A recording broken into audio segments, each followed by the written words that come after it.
When you got to the 100, you made a beeline for the 408. Had you been thinking of doing that for a little while, or did it just come to you at the time? Yeah, I had a bit of time, didn't I? We had that long break when I was on 98, and I thought if I got the two more runs, it'd be nice to go over there to the 408 and stick my bat in the air and say thanks to Husey for being with me all the way out there. And batting with Michael, obviously it was there's a bit of doubt whether he would even be able to do that as of last night. So what was it like, sort of seeing him get ready and then being out there with him? Yeah, he was pretty keen to get out there this morning. I think he had a good hit this morning, and it worked out well for him. And he just came out and played beautifully. I think a few shots hurt him, but he got himself into as many good positions as he could, and I guess manipulated the field a little bit as well. So, he played beautifully under the circumstances. Not to take away from amazing efforts from you, is there anything, do you think, extra outside, above, that's having an impact on the wonderful scores from the three of you? Oh, I'm not too sure. I think we're all good mates with Husey, us three. So I was sort of hoping, that all three of us would get runs. So it worked out well for us in the end. It's just nice to be in that position we're in now with 517 on the board in the first innings. So it sets up for a good day tomorrow and the rest of the Test match. Steve, can you sort of give some insight into how Michael, it must have been very draining for him, not only over the past 2 weeks, what's happened, but also the physical challenges he's had to overcome, first to play in the Test and then to get back out there today. Just sort of how drained he is and how he's sort of kept going? Yeah, look, he's done amazing over the last couple of weeks. I think it's been tough for all of us, but he spent the whole time by Husey's family side, and just the strength and courage he showed throughout those times was unbelievable. So he must be mentally drained coming into this game, but I think the way he played speaks the words of that guy. He come out here and tried to do something for Husey, and he certainly did that. Can you just tell us how tough these past couple of weeks were, and if you thought about not playing in this Test at all?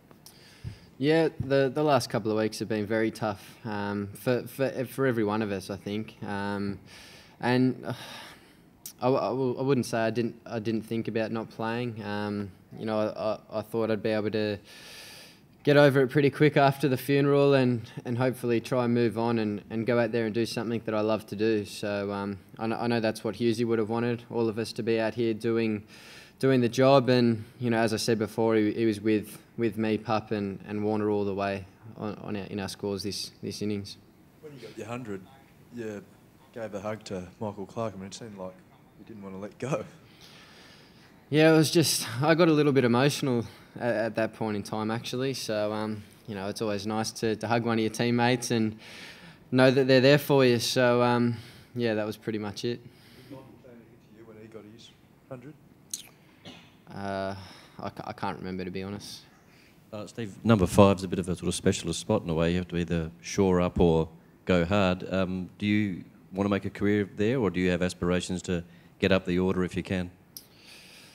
Well, I'm happy at number 5 at the moment. It's working well for me. So, look, I'm happy to bat wherever the skipper tells me. I like batting as high as possible. I've enjoyed batting at number 3 and number 4 in one-day cricket. So, look, I'll just keep batting, and if I get a chance to move up the order, then that'll be great as well. Last two, Pete and Dan.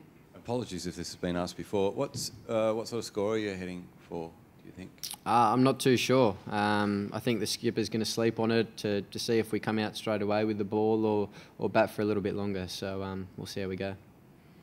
And Steve, just in terms of your evolution as a batsman, I mean, there's sort of two distinct halves to your innings today, sort of getting up to the 100 and then really pushing on after that. Is it fair to say that as a younger bloke, the way you played in the second half might have been sometimes how you try to almost start an innings, and you've learnt to be that bit more patient? Yeah, it's possible. I think at the start of my career, I probably wasn't quite as patient as what I am now. I probably tried to play too many shots early on, and that got me in trouble. So, I think that's the way I wanted to go about my business, to try and get my patience right. And I know if I do that, then I'll be able to make big runs. And today's a good example of that, I guess, and hopefully it continues.